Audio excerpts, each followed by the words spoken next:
Voilà, bonjour et bonsoir à tous et merci de nous rejoindre pour cette 7e session d'Horizon IA.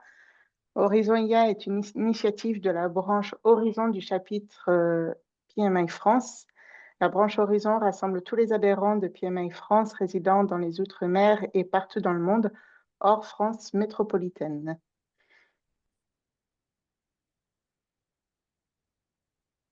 On va brièvement se présenter en commençant par Alex. Bonjour à tous. Je suis Alex Gilles Loumedinon. Je suis consultant en gestion de projet, bénévole au niveau du PMI France, branche Horizon, mais aussi contributeur du PMI Infinity et vice-président du PMI Bénin.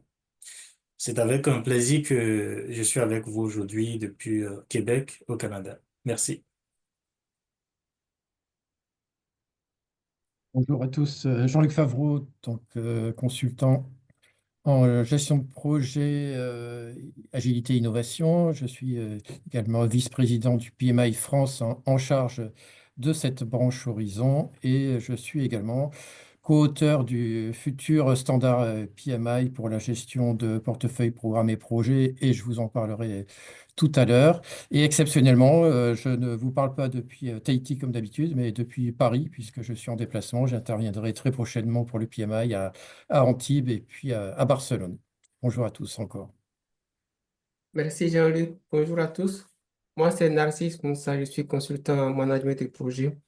Et je suis également bénévole au sein de la branche Horizon du PMI France et contributeur sur PMI Infinity. Et je suis un peu au sud de Alex, donc à Montréal. Merci. Merci. Et donc, je suis Laure-Emmanuelle Perret, directrice PMO et système d'information et bénévole de PMI France depuis 2011 en support sur cette initiative d'Horizon IA, en particulier pour tout ce qui va concerner les points techniques et de communication. Et ce mois-ci, vous avez peut-être remarqué que nous avons deux invités spéciaux. Je vais les laisser se présenter. Damien, je te laisse commencer. Bonjour à tous, donc moi c'est Damien Selle, je suis consultant Microsoft 365 chez SmartView et j'ai l'honneur d'être invité aujourd'hui par le PMI pour vous parler de Copilot. Et bonjour à tous, donc je suis Christophe Monnier, je suis président fondateur de SmartView et je suis également consultant en organisation et en solutions collaboratives et IA. Voilà, très heureux d'être avec vous ce soir. Merci beaucoup. Alors, comme mentionné précédemment, ceci est la 7e session de webinaire Horizon IA. Vous trouverez les premières sessions en replay sur la chaîne YouTube de PMI France pour ceux qui sont intéressés. Sur les sessions précédentes, nous avons abordé les thématiques comme les fondamentaux de l'intelligence artificielle, le prompting, les risques en intelligence artificielle, comment créer un GPT, choisir une IA et bien plus encore. Comme est notre habitude, cette fois-ci, le webinaire va se diviser en 3 parties. Nous allons commencer avec une notion du mois qui, cette fois, sera sur les parties prenantes et le rôle de l'IA en tant que nouvelle partie prenante dans nos projets. Nous aurons ensuite un cas pratique par nos invités de SmartView qui vont vous montrer comment tirer parti de Copilot, qui est donc l'IA de Microsoft 365. Et puis, Alex et Narcisse nous montreront les éléments de Gemini, qui est donc l'IA de Google Suite. Nous finirons, comme d'habitude, par les dernières nouveautés du mois. Alors, pour commencer, Jean-Luc, je te laisse la parole pour la notion du mois. Tout au long du webinaire, n'hésitez pas, si vous avez des questions, à les poser dans le module de questions-réponses ou dans le chat. On a plusieurs moments pendant le webinaire pour les adresser. Merci Laure-Emmanuelle. Pour ce mois-ci, on a décidé de vous proposer le sujet de partie prenante. Partie prenante, d'après la définition du PMI, une partie prenante, c'est un individu, une personne ou une organisation qui est impactée ou qui se considère comme impactée par les résultats d'un projet. Donc, autant vous dire que pour un chef de projet, la gestion des parties prenantes est vraiment essentielle. On a vu beaucoup de projets en grande difficulté parce qu'on n'avait pas identifié toutes les parties prenantes ou parce qu'on n'avait pas fait les efforts adéquats, proportionnés en fonction de l'importance de chacune des parties prenantes. Donc, on est vraiment au cœur de cela. Les parties prenantes, ça peut être des interlocuteurs externes au projet dans un périmètre plus ou moins large, mais ça peut être également des membres de l'équipe du projet. Et il y a dans tout ça, eh bien, il y a, quand on est chef de projet, elle peut nous permettre d'être plus performant dans cette fameuse gestion des parties prenantes. Mais si on creuse un petit peu, l'IA en tant que telle est finalement, en quelque sorte, une nouvelle partie prenante, puisqu'on l'a déjà largement exprimé dans des webinaires précédents. Bah, l'IA, c'est un peu votre assistant, c'est votre copilote, hein. On avait cité ça avec l'image de l'aviation. Donc, vous êtes toujours commandant de bord, mais vous avez quelqu'un qui va vous aider et c'est presque un membre de l'équipe qui va vous aider dans votre travail au quotidien, dans votre prise de décision, etc. Donc, finalement, un chef de projet, dans ses activités, il va être souvent en train d'utiliser, alors on a identifié les deux principales suites hein, du marché, peut-être que vous travaillez avec d'autres, mais en tout cas, on pense à atteindre largement la majorité d'entre vous. Soit vous travaillez sur l'environnement Microsoft, soit vous travaillez sur l'environnement Google pour voilà, envoyer des mails, gérer des documents, faire des calculs, etc. Et notre fil rouge aujourd'hui, ce sera comment bénéficier d'une IA intégrée dans chacune de ces suites. Donc, je vais redonner la parole à Laure Emmanuel et à très bientôt. Je vous retrouve, moi, personnellement, pour les nouveautés du mois. Merci Jean-Luc. Alors, en effet, maintenant, nous allons passer au premier cas pratique, donc voir comment tirer parti de Copilot. Et c'est là que donc nos collaborateurs Damien et Christophe vont pouvoir intervenir et nous partager toutes leurs connaissances sur le sujet. Damien, je te laisse la parole. Merci Laure-Emmanuel. Donc le sujet, c'est en quoi Copilot pour Microsoft 365 se distingue des autres outils génératifs et peut vous aider dans votre quotidien avec la suite Microsoft 365. Déjà, première chose qu'on peut noter qui me paraît déterminante, c'est qu'on a plusieurs versions de Copilot. Microsoft utilise le nom Copilot pour désigner un peu tous ces outils d'IA générative dans sa suite. Donc, on a une version gratuite publique qui s'appelle copilot.microsoft.com. C'est l'URL que vous pouvez utiliser pour vous connecter dessus. Celle-là, elle ne nécessite pas de compte Microsoft 365 et elle permet de disposer d'un chat dans lequel on peut poser des questions et c'est connecté au moteur de recherche Bing et à GPT derrière. Donc, on est sur quelque chose de très simple, assez limité, mais grand public. Ensuite, on a une version intermédiaire qui est une version incluse avec Microsoft 365 mais qui n'engendre pas de surcoût supplémentaire de licence, c'est-à-dire on a une licence 365 classique, une licence business ou enterprise. On dispose d'un outil qui s'appelle Copilot Chat, qui est donc intégré dans un navigateur. On a de la même manière que la version publique un chat qui permet d'interroger Bing plus le GPT, mais on bénéficie en plus de plusieurs fonctionnalités, typiquement de la protection qui est fournie par Microsoft 365, mais aussi, par exemple, d'un outil comme Copilot Pages que je vais montrer tout à l'heure, qui permet de stocker des résultats et de capitaliser sur ces résultats-là. Et enfin, la version dont on va parler, c'est la version payante qui coûte 28,10 € par mois et qui s'appelle Copilot pour Microsoft 365 et qui, elle, bénéficie de fonctionnalités qui sont bien plus avancées. Entre autres, on va aller voir dans le slide suivant, notamment l'intégration dans les outils Microsoft 365. En termes de valeur ajoutée, ce qui est vraiment intéressant de noter sur Copilot Microsoft 365, donc la version payante, elle se distingue des autres outils pour moi sur trois aspects.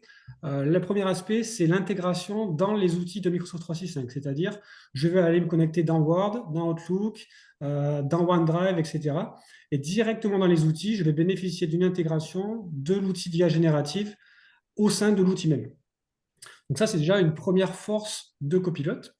La deuxième force, celle-là est un peu plus subtile, c'est qu'on va pouvoir accéder aux données de Microsoft 365. C'est-à-dire qu'on va pouvoir effectuer des recherches qui vont s'effectuer sur Internet, sur un corpus documentaire qui est public, mais on va également pouvoir accéder aux données qui nous sont propres sur Microsoft 365, c'est-à-dire aller récupérer des informations de nos emails, de notre agenda, de nos documents, tout ça en préservant la sécurité qui est appliquée sur Microsoft 365. Donc ça, c'est une force qui est absolument essentielle et qui apporte beaucoup de valeur à Copilot. Le troisième point, et celui-là, il est beaucoup plus subtil, c'est la préservation de la sécurité de Microsoft 365. Ça apparaît sur deux aspects. Le premier, c'est que les données saisies n'entraînent pas les LLM, c'est-à-dire que toutes les données que vous saisissez dans les chats vont rester à l'intérieur de votre entreprise et ne sortiront pas pour entraîner les modèles qui, eux, sont publics. Et d'un autre côté, on a aussi la préservation de la sécurité des différents outils qui est appliquée, c'est-à-dire sur les équipes Teams, sur SharePoint, je ne vais accéder qu'aux documents auxquels je suis censé avoir accès, je ne vais accéder qu'à mes emails et je ne vais accéder qu'à mon agenda. Je ne vais pas accéder aux emails de quelqu'un d'autre, aux documents qui seraient confidentiels. Voilà. Si on peut passer sur le slide suivant pour une vision un peu plus schématique de ce que je viens de dire. Donc, on a ici sur la partie haute à gauche Copilot Microsoft 365 qui est vraiment intégré à l'intérieur des outils. Donc, on voit PowerPoint, Word, Outlook, Teams, OneNote, Excel, Forms. La liste n'est pas exhaustive. Mais en tout cas, on a une intégration de Copilot vraiment à l'intérieur des outils où je vais avoir un volet sur la droite qui intègre le chat de Copilot ou éventuellement des boutons dans les différents outils pour apprécier des fonctionnalités de Copilot. Si je vais sur la droite, je vais avoir le LLM, donc qui est le modèle de langage qui permet du coup de comprendre une demande textuelle, de la traiter et de répondre d'une manière textuelle aussi qui est compréhensible par l'utilisateur. Donc en fait, ce que va faire le LLM, il va récupérer une demande textuelle, il va la traiter, récupérer les réponses qui sont cohérentes et ensuite répondre de manière textuelle. Donc là, la partie LLM, c'est ce qu'on a typiquement avec ChatGPT, avec Gemini, avec Mistral, etc. Mais en plus de ça, on va pouvoir aussi la récupérer, donc sur la partie basse, ce qu'on a dans le Microsoft Graph, c'est-à-dire ce qu'on va avoir à l'intérieur de notre corpus documentaire dans SharePoint, à l'intérieur de nos emails, de notre agenda dans Outlook, ou à l'intérieur de nos documents individuels dans OneDrive. Et c'est là la grosse force de Copilot. Et les petits cadenas ici indiquent que tout se fait de manière sécurisée, c'est-à-dire que rien ne sort des données de l'entreprise. Donc tout reste dans les données de l'entreprise qui sont stockées dans les data centers de Microsoft propres à l'organisation. Voilà, si on peut passer à la suite, s'il te plaît. Donc, en termes d'usage, nous, on en distingue 4 principaux. Le premier, c'est la recherche d'informations. C'est j'ai besoin de rechercher des informations d'agenda, des informations qui seraient contenues dans un document, un email. Je sais qu'il parle d'une thématique, je vais rechercher à partir d'une information les emails qui sont concernés. Voilà, donc le premier usage, c'est la recherche d'informations. Le deuxième usage, c'est l'amélioration de la lecture. Typiquement, ça passe sous la forme de résumé. J'ai un document Word, je veux faire un résumé de ce document Word via une demande textuelle, donc un résumé éventuellement traduit. Je peux avoir des résumés aussi de réunions Teams. Voilà, ça c'est l'amélioration de la lecture. Ensuite, en termes d'amélioration de rédaction, on peut, à partir d'une demande textuelle, générer des emails, générer du texte dans un document Word, générer des diapositives PowerPoint, tout ça à partir d'une demande textuelle, et éventuellement en sourçant des fichiers à côté. Et enfin, le dernier point, le dernier usage, c'est plutôt la transformation, où on va générer, par exemple, des colonnes calculées sur Excel, on va générer des diapositives sur PowerPoint, on va générer des images, etc. Donc là, on est plutôt sur une partie génération, transformation. J'ai synthétisé ces usages sur un tableau dans le slide suivant, voilà, où on a les différents outils et ces 4 usages majeurs et dans quels outils ils sont intégrés. Donc dans Outlook, on va pouvoir rechercher les emails, on va pouvoir résumer éventuellement un fil de conversation. Donc ça, c'est très intéressant en cas de retour de vacances, par exemple, où j'ai une pile de mails à lire. Je peux résumer des conversations. Donc ça, c'est assez pratique en termes de gain de temps. Sur la rédaction, je vais avoir de l'assistance à la rédaction d'emails. Sur Teams, je vais avoir également la possibilité de rechercher dans des messages, dans des comptes rendus de réunion, etc. Je vais pouvoir résumer des fils de messages. Je vais pouvoir aussi rédiger des chats. De la même manière, dans Word, je vais pouvoir rechercher une information qui est intégrée dans un document. Je vais pouvoir aussi résumer un document ou éventuellement générer aléatoirement du texte à partir d'une demande. Sur Excel, c'est plutôt de la recherche, de l'analyse de données à partir d'un tableau et de la transformation, c'est-à-dire de la mise en forme conditionnelle, de la génération de colonnes, etc. Sur PowerPoint, on a toujours cette feature de recherche. La feature de résumé aussi, on peut résumer un document PowerPoint. La transformation, on peut générer de la diapositive, on va le voir dans la démo. On peut aussi traduire un document PowerPoint, donc ça c'est assez pratique. Ça pour le coup, je trouve que c'est un game changer pour PowerPoint. Sur Forms, on a principalement de la génération de formulaires Forms, où on va, à partir d'une demande textuelle, générer un squelette de formulaire et gagner le temps de création des questions. Et sur OneNote, de la même manière, on va avoir un peu toutes ces features de recherche, de résumé, de création et de transformation. La transformation, c'est plutôt sur la partie création de tâches dans OneNote. Voilà. Donc, les usages principaux qu'on peut avoir sur l'outil Copilote. La démo maintenant, la démo, ça va être un peu qu'est-ce qu'on peut faire dans la vie d'un chef de projet, dans une journée, comment Copilote peut nous aider à améliorer un peu notre quotidien dans la vie d'un chef de projet. Donc typiquement, c'est accéder à mes rendez-vous de la journée et mes emails non lus, la replanification d'un rendez-vous, retrouver le dernier compte-rendu d'une réunion qui est automatiquement généré par Teams, générer automatiquement du PowerPoint à partir d'un compte-rendu de réunion et traduire automatiquement un PowerPoint. Voilà, donc là, on commence dans Outlook. Dans Outlook, j'ai un bouton Copilote qui me permet d'ouvrir le volet sur la droite Copilote. J'ai des suggestions, donc de l'assistance à la planification, organiser la boîte de réception, etc. Et j'ai également un chat dans lequel je peux saisir une demande à Copilote pour effectuer des actions sur Outlook ou même de manière générale sur 365. Donc là, je lui demande de me donner les emails non lus de Maëva et les prochains rendez-vous que j'ai avec Maëva.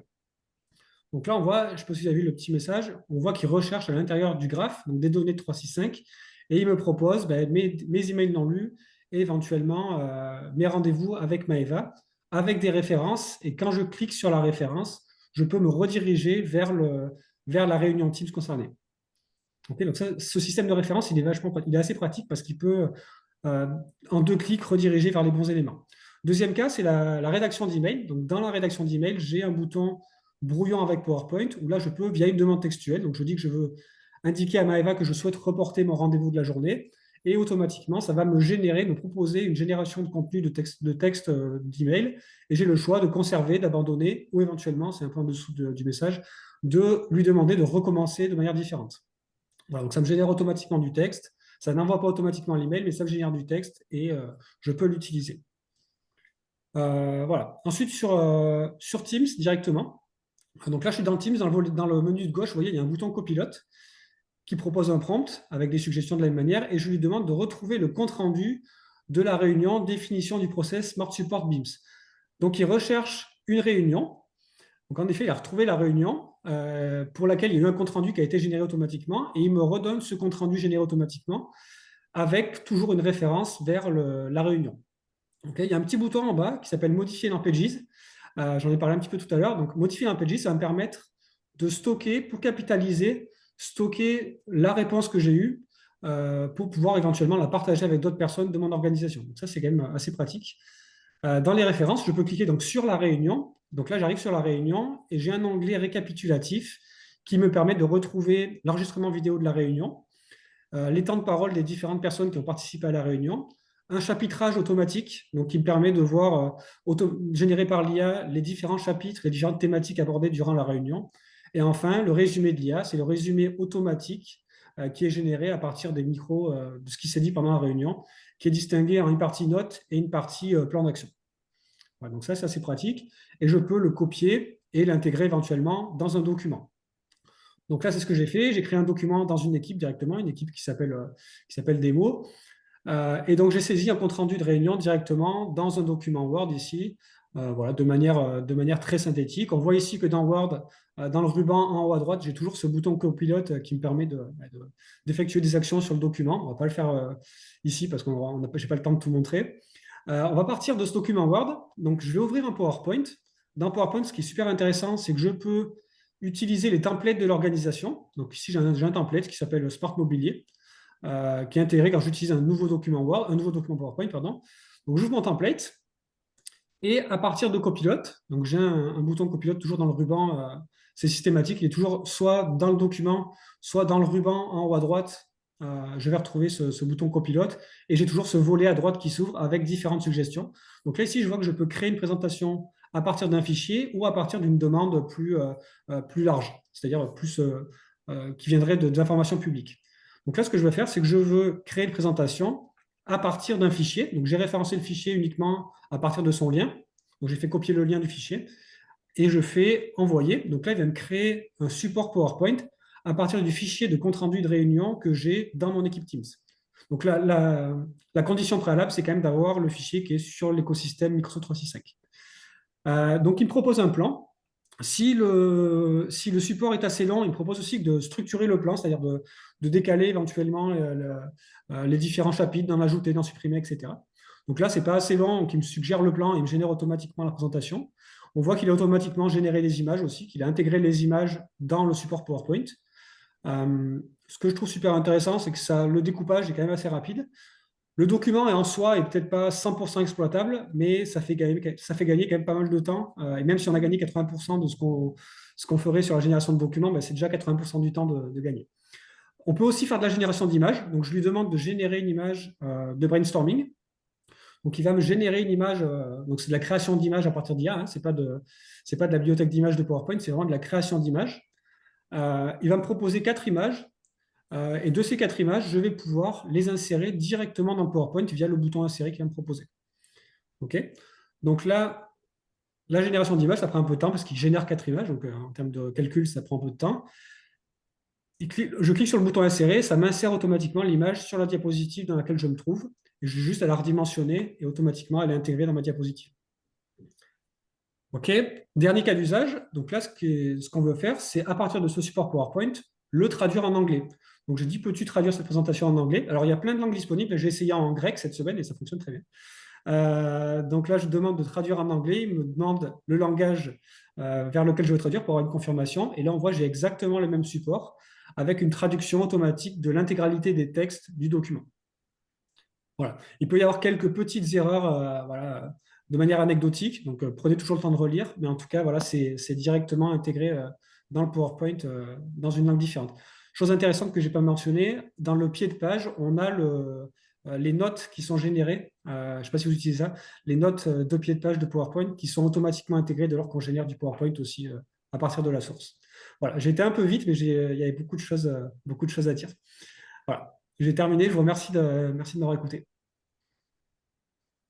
Merci beaucoup, Damien. On va maintenant prendre le temps d'adresser quelques questions. Alors, effectivement, le replay de cette session sera disponible, comme tous les autres, hein, sur la chaîne YouTube de PMI France d'ici quelques jours pour répondre à plusieurs questions qui ont été posées pendant la démo. Donc, vous pourrez tout revoir à votre rythme aussi.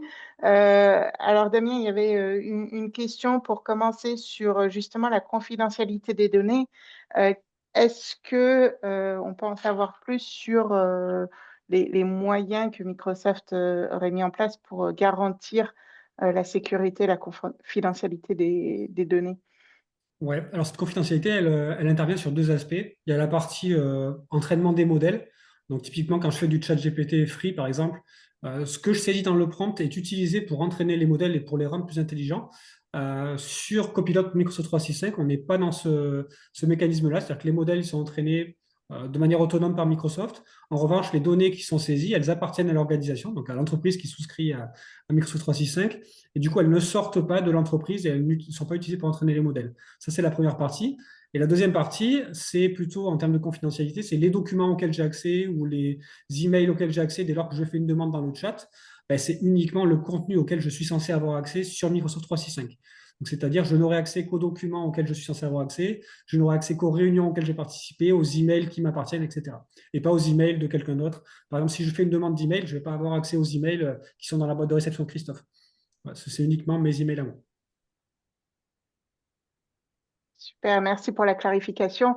Une autre clarification au niveau des licences, c'est une licence séparée de la licence Microsoft 365, c'est ça, c'est-à-dire que ce n'est pas packagé ensemble, donc on n'a pas forcément Copilot si on a Microsoft 365.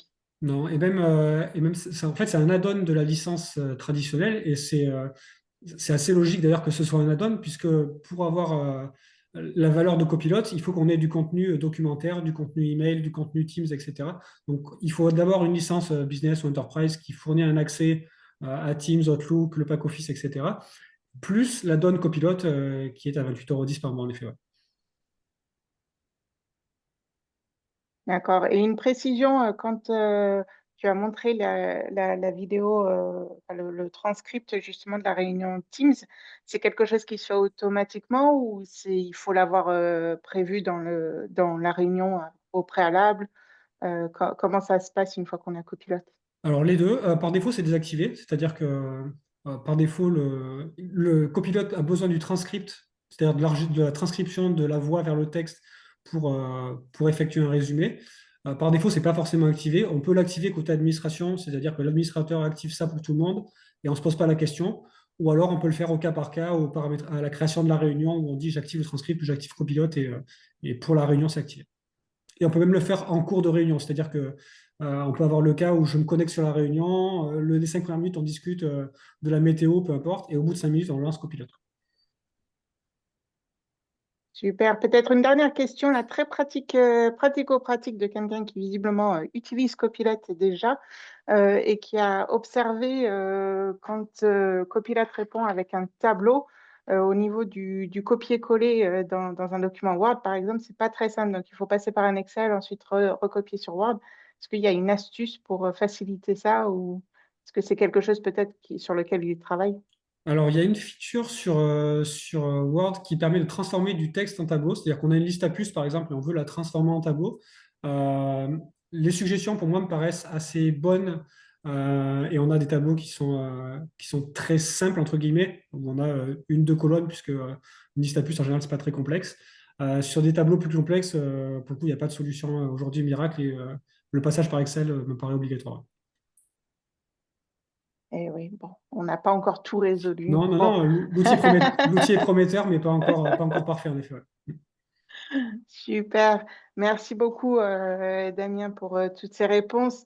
Là, vu le temps, je propose de passer à la deuxième partie et donc de voir cette fois-ci l'utilisation de Gemini dans Google Suite. Narcisse, je te laisse la parole. Et merci Damien, merci Laure Emmanuel, merci à tous. Alors, nous allons passer à Gemini de la suite Google Suite. En fait, le contexte ici, c'est Sika qui est chef de projet pour une ONG expérimentée et puis Sika travaille sur des projets internationaux. Donc, déjà, Sika utilise la suite Google et Sika a entendu parler de Gemini et elle veut en savoir plus. Surtout, elle veut voir comment est-ce que Gemini peut l'aider à améliorer son efficacité ou bien sa productivité, notamment dans la création des présentations personnelles, et l'organisation et la gestion des courriels, la facilitation en un mot de sa gestion des projets. Pour commencer, c'est quoi Gemini? Gemini, en réalité, c'est un modèle d'intelligence artificielle qui a été développé par Google. Et Gemini peut comprendre donc différents types d'informations telles que les codes, les tests ou bien les images, entre autres. Ce qui est intéressant, c'est que Gemini génère non seulement du test, mais Gemini peut également rédiger des courriels ou bien résumer des informations, créer des présentations ou encore plus. Et surtout que Gemini est intégré à la suite Google, notamment Google Drive, c'est-à-dire Google Doc, Google Sheet, Google Slide, Google Agenda et autres. Donc, Gemini s'intègre donc à toute la suite de Google et puis peut interagir avec les uns et les autres. Donc, pour résumer, Gemini assure la sécurité de vos données selon les paramètres que vous aurez définis vous-même et selon votre type d'abonnement et autres. Et aussi, Gemini s'intègre de façon transparente, comme je le disais tantôt, avec les applications de Google Workspace. Et Gemini, bien évidemment, est une IA générative et puis il améliore la créativité et l'automatisation des tâches tout en gardant le contrôle de l'utilisateur parce que vous êtes toujours le pilote, comme on l'a toujours dit. Et d'ailleurs, tout à l'heure, Damien, j'aime bien l'appellation de l'IA de Microsoft qui est Copilot. Donc, tout cela, nous allons le voir un peu de façon pratique avec Alès dans la suite. Merci. Merci Narcisse. Effectivement, pour expérimenter, il faut simplement aller dans Google, donc taper Gemini, Gemini Google. Donc, on peut accéder. Vous cliquez, si vous êtes déjà connecté avec votre compte Gmail, vous allez constater qu'il va vous reconnaître automatiquement. Donc, il va vous dire bonjour, prénom. Et après ça, dans les paramètres, vous cherchez, il va vous proposer un mois d'essai gratuit. Donc, et c'est un mois, ça va vous permettre quand même d'expérimenter, de tester. Et il vous donne également la possibilité d'avoir 2 Tera d'espace de stockage. Euh, Tout cela, c'est inclus dans les 18 $, 18 euros d'abonnement. Donc, avec cet abonnement, vous avez accès à Gemini avancé. Vous pouvez créer des gems, donc un peu comme on le fait avec ChatGPT, on crée des GPTs. Vous pouvez vous pouvez aussi trouver d'autres gems qui sont déjà là. Et comme on le disait tout à l'heure, donc ici, vous pouvez euh,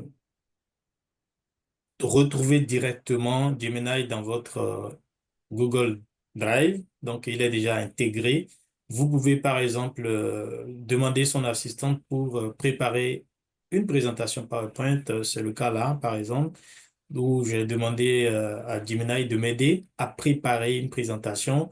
Je voudrais présenter l'initiative Horizon IA, voilà, à des parties prenantes pour que peut-être cette initiative soit validée. Donc, je demande son assistante. Et ce que j'ai constaté, c'est que quand vous lui demandez ces tâches-là, vous faites des prompts en anglais, il donne des réponses plus cohérentes que si vous le faites en français. Si vous le faites en français, bien sûr, pour le moment, donc il va vous dire qu'il comprend mieux l'anglais que le français, et donc, mais qui s'améliore au jour le jour. Donc, mais ce qui est aussi curieux, c'est vrai, il comprend mieux les prompts en anglais, mais il est capable aussi de vous traduire une fois que vous avez euh, votre présentation, de vous traduire ça en français ou en d'autres langues. Donc, il a cette possibilité aussi. Ce qui est aussi intéressant, c'est qu'il peut générer des images directement intégrées. Vous pouvez lui demander de générer des images. Vous pouvez lui demander, euh, chaque fois qu'il fait une proposition, vous pouvez lui demander de reprendre la proposition, cette présentation. Donc, vous avez le slide devant vous, ça ne vous plaît pas, peut-être l'image ne vous plaît pas, peut-être le contenu ne vous plaît pas. Vous pouvez lui demander de générer à nouveau, donc de réessayer. Il va le faire. Donc, il peut aussi vous aider à faire le tri. Donc, demander vraiment de faire le résumé de, de vos courriels de ces 2 derniers jours, ou bien tous les courriers que vous avez eu dans la semaine. Il peut faire le résumé.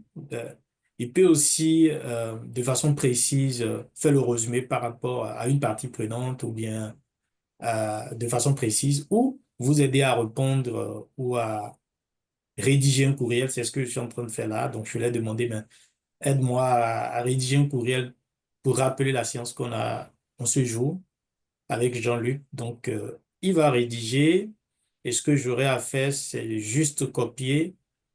Euh, je copie et puis il n'a pas d'information par rapport à la date parce que je ne l'ai pas dit. Donc, je copie, donc je change voilà, ces informations par les informations réelles.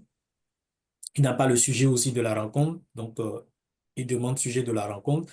Si j'avais donné toutes ces informations, il allait répondre. Mais ce que je trouve aussi intéressant, c'est quoi? C'est que il se base sur l'historique de nos conversations. Par exemple, j'ai un style, j'ai ma manière de crier à Jean-Luc. Donc, si je commence toujours en disant, par exemple, salut Jean-Luc, directement, au lieu de dire bonjour Monsieur Jean-Luc, bon, voilà, il va rester dans le même style, dans le même ton, voilà, parce qu'il s'est basé sur ma manière, ma personnalité, j'allais dire, Donc, ce qui fait que celui qui va lire ce courriel-là ne veut pas se sentir que, bon, voilà, c'est une IA qui l'a écrit. C'est intéressant. Il a aussi la possibilité de résumer, on ne l'a pas démontré là, de résumer vos courriels et de les ramener, de les travailler et de les mettre dans un tableau Google Sheet. Et vous pouvez avoir ce tableau Google Sheet bien structuré. Euh, Ce que je trouve aussi intéressant, par exemple, vous avez un partenaire qui vous a envoyé un document, ça peut être un contrat, ça peut être une présentation. Vous pouvez lui dire de, de se baser, d'aller chercher cette présentation et à l'aide de cette présentation, de vous générer une présentation similaire en tenant compte de telle ou telle chose. Donc, il ira retrouver d'abord dans un premier temps cette pièce jointe qui est dans un courriel. Peut-être il y a un an, vous l'avez reçu, donc il va refaire sortir, il va extraire les données, il va travailler et il va vous ramener directement dans Google Doc. Donc voilà quelques démonstrations. Je n'ai pas vraiment euh, aborder toutes les autres applications. Donc, mais ce que je viens de faire s'applique à toutes les autres applications, que ce soit avec Google Doc, que ce soit avec Sheets, Google Sheet et bien d'autres. Donc, voilà, voilà cette démonstration qui se veut un peu très, très, très brève. Merci beaucoup, Alex et Narcisse, pour présentation de, si on peut dire, un peu l'équivalent côté Google Sheet. Pour nous, effectivement, il semblait intéressant et important de montrer un peu sur les deux grosses éditeurs de bureautique ce qui était en train de se développer. Alors on comprend peut-être que du côté de Google Suite, il y a des petits points encore à améliorer pour arriver au même niveau. Mais en tous les cas, les deux éditeurs, clairement, s'efforcent à améliorer notre quotidien. Et pour reprendre un petit commentaire qu'on a eu en début de séance, effectivement, on n'est pas là sur des thématiques purement gestion de projet, mais il nous semblait quand même que c'était des cas qui nous arrivaient au quotidien dans la gestion de projet, hein, devoir préparer des présentations, des comptes rendus, etc., rattraper nos emails quand on revient de vacances. Donc, ça restait, il nous semblait pertinent d'aborder un petit peu ces sujets-là. Alors, si vous avez des questions, n'hésitez pas. J'en ai pas vu beaucoup spécifiques là sur la deuxième partie. Alors, est-ce qu'il y a des différences pour Copilot ou Gemini sur les versions mobile versus laptop? Est-ce que vous avez expérimenté en mobile? Pour répondre sur Copilot. Sur Copilot, on va principalement avoir le prompt classique comme j'ai montré dans Teams, hein, c'est-à-dire un chat dans lequel on va poser des questions. On sera toujours connecté au graphe, donc on sera toujours connecté aux documents, aux emails, etc. Mais l'intégration directement dans les outils, elle est beaucoup plus limitée. Donc on a toujours cette partie graphe, mais on a beaucoup moins cette partie intégration dans les outils. Voilà, donc c'est un peu plus limité sur mobile versus ce qu'on a dans les outils sur un device PC. OK. De façon similaire, je pense que c'est la même chose avec Google, sauf que pour Google, en dehors de l'application, j'ai pu tester avec l'application Gmail. Donc, dès que vous ouvrez Gmail, et vous accédez à votre courriel, vous voulez écrire, vous allez voir l'icône de Gemini qui se présente. Donc, Gemini peut vous aider directement dans Gmail pour pouvoir optimiser le courriel. Mais il faut avoir forcément Gemini la version avancée. Donc, voilà. Et alors, on a une question, s'il y a des outils qui permettent d'écouter les réunions avec des parties prenantes et faire un résumé. Donc, on l'a un petit peu vu sur la partie copilote avec Teams, il y avait effectivement le transcript et le résumé. Est-ce que Google Meet, par exemple, fait la même chose? Google Meet fait la transcription. Il fait la transcription. Il y a beaucoup de fonctionnalités qui sont annoncées, mais personnellement, moi, je n'ai pas expérimenté cette fonctionnalité. Mais Google s'améliore au jour le jour et il y a beaucoup de fonctionnalités annoncées. On attend quand même que tout ce qui est annoncé puisse se réaliser. Super. En effet, il me semble qu'il y a de plus en plus les outils de réunion virtuelle s'équipent de ce genre de mécanisme. Je sais que Zoom également a cette possibilité pour ceux qui utilisent Zoom. Alors, Hop, Emmanuel, oui, ouais, si je peux me permettre juste une petite bien sûr. intervention pour faire le lien avec ce que Jean-Luc expliquait en introduction sur les parties prenantes. On le voit doucement mais sûrement, l'IA quand même commence à devenir effectivement une partie prenante. Si on prend l'exemple de la rédaction d'email, on a un secrétaire particulier, mais donc on ne peut pas dire que ça n'est rien, hein. Quelqu'un qui écrit les mails pour vous, ça devient une partie prenante dans la façon de qu'on en pense ce qu'on veut. À titre perso, je ne suis pas très fan de la rédaction de mail par l'IA. Je pense que, en tout cas en ce qui me concerne, ça reste quelque chose qui est personnel, mais d'autres gens utilisent beaucoup l'IA pour écrire à leur place. Donc, et plus encore, je voulais parler des réunions. Là, pour le coup, l'IA, quand on utilise le transcript copilote qui fait le résumé et qui liste les actions, est un véritable scribe au sein de la réunion. Et donc, si on lui donne ce rôle-là, on lui donne de facto un rôle de partie prenante extrêmement influent. Je ne vous apprends rien, quand on prend des notes et que ça devient le compte-rendu, on a une influence très, très forte sur ce qui ressortira de la réunion. Donc, l'IA est une partie prenante à part entière dans les réunions aujourd'hui si on l'utilise pour faire des résumés. Et puis pour finir, on voit quand même déjà des chefs de projet ou autres qui utilisent l'IA justement pour rattraper le temps lorsqu'ils arrivent en retard à une réunion. Moi, ça m'arrive jamais, hein, Damien est au courant. On peut rattraper les 4-5 minutes qu'on a perdues en posant la question à son copilote, qu'est-ce que Damien a dit, qu'est-ce que Jean-Luc a dit. Donc, je trouve ça pas mal, mais vous voyez que déjà c'est plus qu'une augmentation de collaborateurs, c'est déjà un début de partie prenante à part entière auquel on assiste. Et peut-être qu'un jour, je ne le souhaite pas, l'IA sera carrément votre remplaçant dans des réunions, écoutera à votre place et peut-être après-demain parlera à votre place. Ça, j'en sais rien. L'avenir le dira. Voilà, c'est ce que je voulais raconter. Là, Emmanuel, si tu permets, je reviens rapidement sur la question qui a été posée tout à l'heure par rapport à Google Meet. C'est vrai, je donne cette précision en disant que moi, je ne l'ai pas expérimenté, mais Google Meet aussi fait des résumés. Donc, il peut générer des comptes rendus, il le fait, mais je ne l'ai pas expérimenté personnellement. Merci. Merci beaucoup. Je vais prolonger la réflexion de Christophe encore plus loin. C'est que si on fait de la prospective, quelque part, on dit on va envoyer l'IA en réunion à notre place, mais finalement, si tout le monde fait ça, on va avoir des réunions qu'avec des IA. Et est-ce qu'on a besoin de faire des réunions? Et finalement, est-ce que la finalité d'une réunion, c'est de se synchroniser les uns par rapport aux autres? Et peut-être que les IA vont nous permettre de nous synchroniser en temps réel. Et c'est peut-être la fin des réunions, finalement, en tant que telle. Tout le temps qu'on passe dans ces réunions, finalement, peut-être qui va finir par disparaître avec les IA.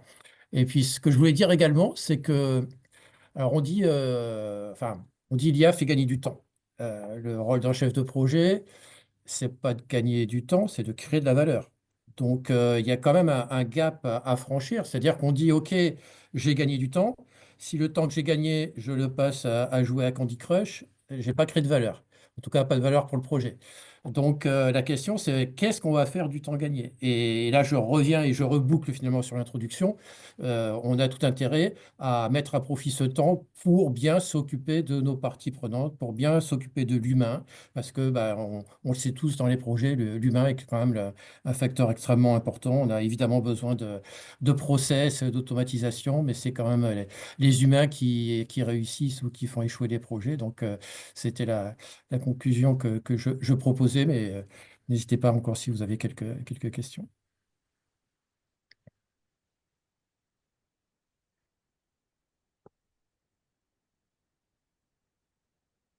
Super. Bon, merci beaucoup pour ces questions et cette discussion vraiment enrichissante.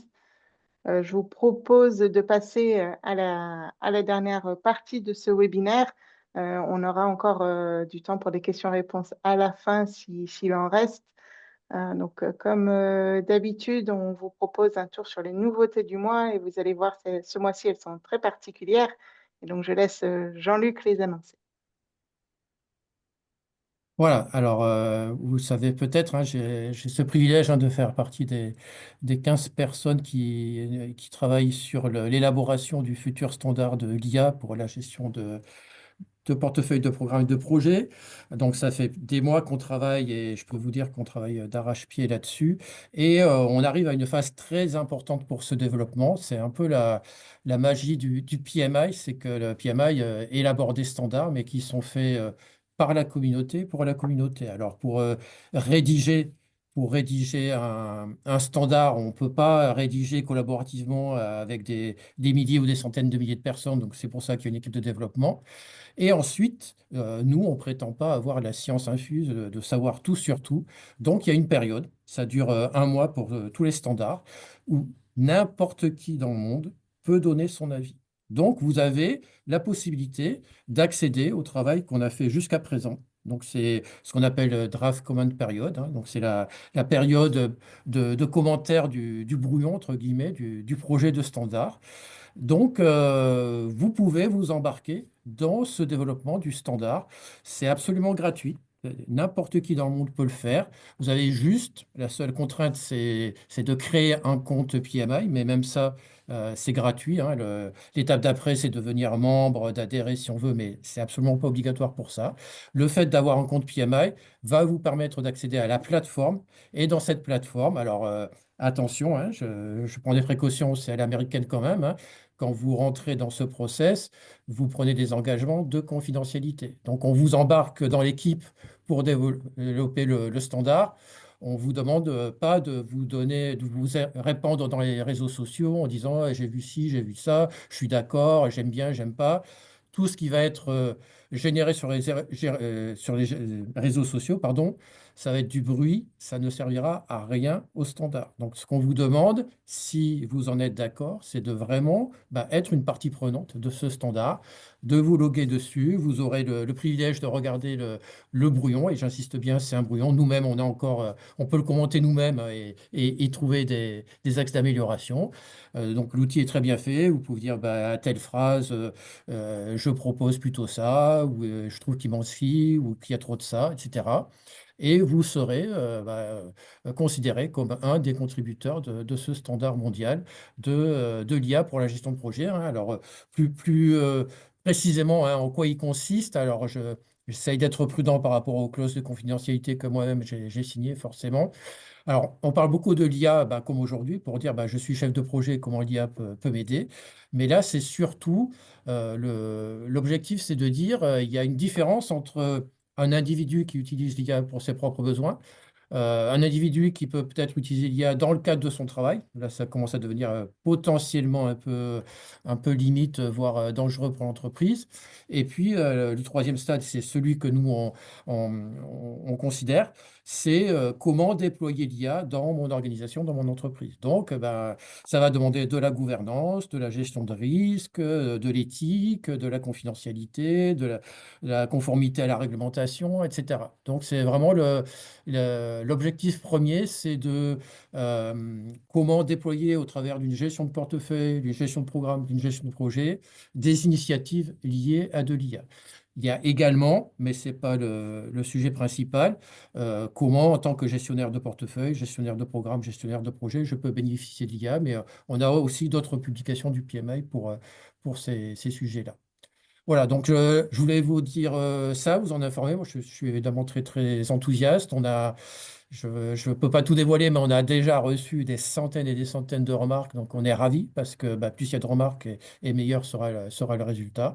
Donc, n'hésitez pas à vous connecter. Et puis, voilà, je fais aussi une parenthèse, hein, il y a également le PMBOK 8, hein, il y a quelques semaines qui a suivi le même processus. Je sais qu'il y a des gens qui se sont étonnés. Ils m'ont dit, mais on ne t'a pas vu sur les réseaux sociaux dire ce que tu pensais du PMBOK 8.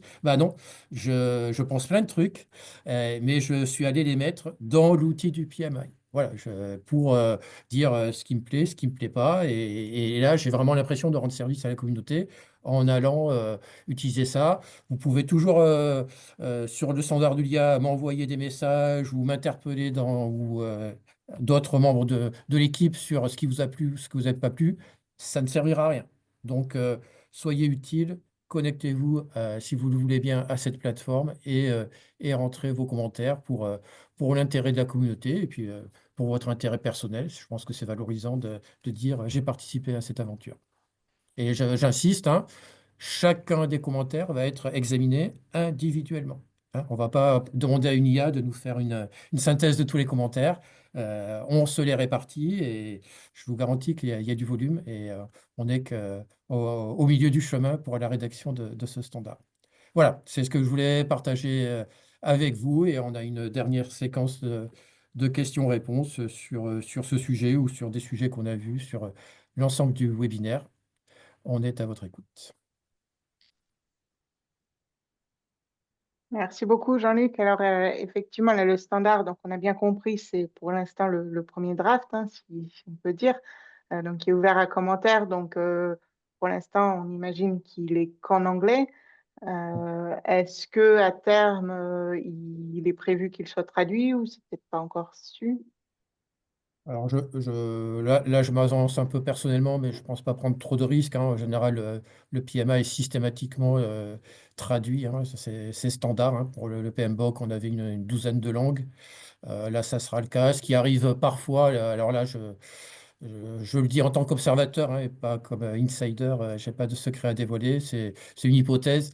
Les standards précédents, souvent, ils sortent un petit peu en avance de phase en anglais, parfois en version numérique, et tout est synchronisé, alors pas forcément à 100%, mais pour les langues principales, lors de la sortie au format papier, bah, souvent les versions traduites sont également disponibles. Alors, comment se connecter là, je vois juste la question. Il y a normalement, si je n'ai pas oublié, il y a le lien sur le slide. Sinon, vous pouvez aller sur le site du PMI ou regarder sur LinkedIn le PMI, le compte du PMI Monde a annoncé cette période. Hein. Alors attention, ça se finit le 7 avril, où j'ai moi aussi rédigé un post sur LinkedIn. Vous pouvez retrouver le lien pour entrer sur cette plateforme.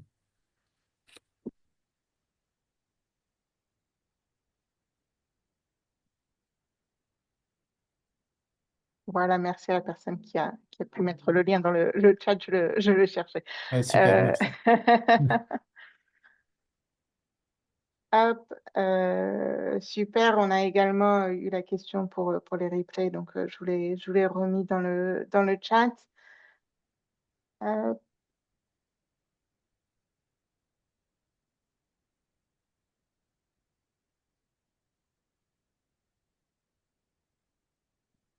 Et Laure Emmanuel, peut-être si il y en a qui ont des propositions de sujets, qui n'hésitent pas, comme d'habitude, à les mettre dans le chat. Tout à fait, merci Narcisse. N'hésitez pas si vous avez des suggestions ou d'idées ou de thématiques à aborder sur les prochaines sessions. Également pour répondre ou faire écho à certains commentaires qu'il y a eu autour de la transcription des réunions, notamment, ça a incité un petit peu des commentaires. Effectivement, aujourd'hui, les transcriptions, les résumés sont peut-être pas parfaits. Néanmoins, il y a plusieurs commentaires qui tendent à dire là, que ça avance quand même le travail et que ça facilite les choses. Et juste pour ceux qui nous suivent peut-être depuis longtemps ou pas, mais c'est vrai qu'au début, on avait référencé l'intelligence artificielle comme un petit peu le stagiaire de l'équipe. Donc, c'est un peu ça. C'est vrai que les acronymes, des fois, ben, ils se trompent un peu, ils ne comprennent pas bien. Voilà, comme un nouveau arrivant dans l'équipe. Donc, il faut bien évidemment relire et quand même faire une passe dessus. Mais ça reste des outils de plus en plus performants et pratiques au quotidien. Ouais, Alex, Oui, pardon. Emmanuel, pardon, je t'ai Vas-y. coupé. Je voulais pas faire ça, justement. Non, Mais non. juste pour préciser, dans les transcripts, ce qui se présente aujourd'hui, une difficulté avec Copilot, c'est que quand vous êtes plusieurs dans une même salle et qu'il y a une pieuvre, par exemple, pour parler, aujourd'hui, et il ne sait pas faire la différence entre Pierre-Paul Jacques s'ils sont ensemble dans la salle. Il va reconnaître Bertrand ou Christophe qui sont à distance parce ils sont logués avec leur compte Microsoft, et donc il sait que c'est Bertrand et Christophe. En revanche, Pierre-Paul Jacques dans la même pièce, jusqu'à présent, il n'arrivait pas à les différencier, ce qui est quand même problématique, puisqu'on ne sait pas qui a dit quoi entre Pierre, Paul, Jacques. Je crois, Damien, tu m'as expliqué il n'y a pas longtemps que ça va s'arranger, c'est-à-dire que Microsoft va apprendre à reconnaître la voix de Damien, enfin de Pierre, de Paul et de Jacques, et être capable justement de dire, tiens, c'est Pierre qui a dit ça ou c'est Paul qui a dit ça. Dans une réunion, vous seriez ensemble dans la même salle. Voilà, je voulais juste préciser ça. Et après, le Manuel, tu as tout à fait raison. Le scribe automatique, le greffier, comme j'ai vu tout à l'heure, ne remplace pas l'humain. Donc, il faudra de toute façon relire les comptes rendus avant de les valider et de les partager. Ça semble quand même, ça semble quand même la moindre des choses, j'allais dire, quoi. Voilà. Je peux juste compléter, Christophe, un peu ce que tu dis. Alors, c'est dans les tuyaux, en tout cas, Microsoft est au courant de ce problème-là. Il n'y a pas de roadmap encore officiel dessus, mais en tout cas, c'est un problème connu. Bon, il y a un point que je voulais ajouter aussi sur le compte-rendu de réunion Teams. Je trouve ça intéressant sur deux aspects. Alors oui, le compte-rendu n'est pas parfait. Par contre, il faut le voir sur le prisme du temps gagné, c'est-à-dire le temps de saisie plus de remise en forme. Est-ce que ça me fait gagner du temps ou pas? Pour moi, à titre personnel, ça me fait gagner du temps en tout cas. Et ça m'apporte aussi de la valeur sur un autre aspect, je trouve, qui est assez négligé. C'est quand j'anime, je parle, j'ai beaucoup de mal à animer et parler et prendre des notes en même temps, quand c'est fait de manière individuelle. Et pour le coup, ça me permet d'avoir un compte rendu, même s'il n'est pas tout à fait exact. En tout cas, il est beaucoup plus exhaustif que ce que je ferais si j'étais tout seul, en fait. Et ça, je trouve que ça apporte beaucoup de valeur au-delà du temps gagné, quoi. En effet, merci beaucoup, Damien, pour la précision. On a une dernière question au vu de l'heure, pour savoir s'il y aura des conférences sur l'intelligence artificielle lors des rencontres à Jean-Lépin la semaine prochaine. Et effectivement, donc c'est une bonne opportunité de mentionner que les rencontres du PMI France ont lieu la semaine prochaine, donc 3 et 4 avril, à Antibes, Juan-les-Pins. Et effectivement, il y a une conférence menée par Jean-Luc qui est prévue à ce sujet. Donc, justement, donc en fait, le thème, merci Laure-Emmanuel d'en parler. Alors, tu es un peu intéressé puisque tu fais partie du comité d'organisation, n'est-ce pas? Et donc, moi, je parlerai de quelque chose que j'ai déjà évoqué à Los Angeles, au PMI Global Summit et au mois de juin à Dubaï, à une conférence internationale également. Alors ça peut paraître paradoxal, mais comment l'IA peut améliorer et augmenter les approches centrées sur l'humain. Et inversement, comment les approches centrées sur l'humain peuvent aider au déploiement de l'IA dans une entreprise. Alors, plus, euh, plus précisément encore, hein, quand je parle d'IA, on parlera plutôt d'IA générative. Et quand je parle d'approche centrée sur l'humain, ça sera essentiellement le design thinking. Donc, comment mieux faire du design thinking avec l'IA et comment utiliser le design thinking pour déployer l'IA dans une entreprise. Merci Jean-Luc pour la précision et le teasing de la conférence. Là, je vous espère nombreux, hein, je compte sur vous.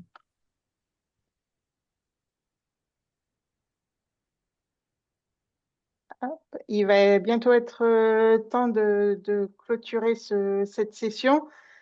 Si ce que nous avons abordé vous a intéressé, que vous aimeriez en avoir plus, n'hésitez pas à nous mettre un petit message dans le chat. Ça fait toujours plaisir de savoir que ça vous a intéressé. N'hésitez pas également, comme demandait Narcisse, à suggérer des sujets pour les sessions futures, si vous avez un sujet en particulier qui vous tient à cœur.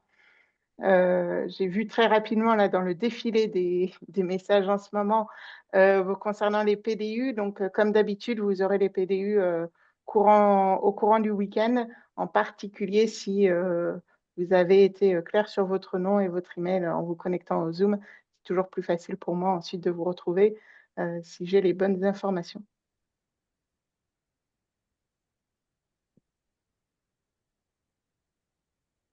Bon, écoutez, merci à tous et merci à nos deux invités, Damien et Christophe, hein. On a été ravis de vous accueillir. Vous avez été nos premiers invités et je pense qu'on renouvellera l'exercice parce que c'était très, très intéressant. Vraiment, merci. Avec plaisir. Merci de votre Ouais, invitation. je vais poser ma question habituelle. Si vous trouvez intéressant ce webinaire, écrivez oui dans les conversations. Merci. À la prochaine. Parfait. Merci Et à beaucoup. bientôt. Bon, on va essayer de continuer. Et justement, le prochain rendez-vous est le 24 avril. Donc, on espère vous y voir. Ce sera à nouveau à 18 h. Là, par contre, on sera à nouveau calé avec le Canada. Merci beaucoup et merci encore une fois à Damien et Christophe de nous avoir rejoints pour cette session. Au revoir. Merci, au revoir. Merci, au revoir. Au revoir.